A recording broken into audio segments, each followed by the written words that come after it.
নির্বাচন আসছে। যদি আপনি আপনার নির্বাচনী এলাকা থেকে দূরে বসবাস করেন, তবে এখন থেকে নিয়মিত নির্বাচনী এলাকা পরিদর্শন করুন, যাতে সেরা ব্যক্তিকে নির্বাচিত করতে আপনি প্রস্তুত হতে পারেন।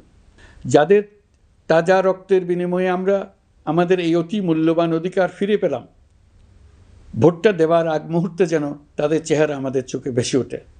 ফেব্রুয়ারি বেশি দূরে নয়। নির্বাচন নিয়ে প্রস্তুতি নিতে নিতেই ভোটের দিন এসে পড়বে। বহু বছর আমরা কেউ ভোট দিতে পারিনি। এবার আমরা সবাই ভোট দেব, কেউ বাদ যাবে না।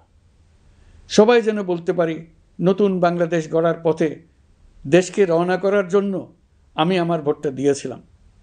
আমার ভোটে দেশটা সে পথে রওনা হতে পেরেছিল। জুলাই গণ অভ্যুত্থান দিবসে সকল নাগরিকের কাছে আমার আহ্বান, আসুন নতুন বাংলাদেশ গড়ার প্রথম বড় পরীক্ষায় সফলভাবে উত্তীর্ণ হই। মহান আল্লাহ আমাদের সহায় হন।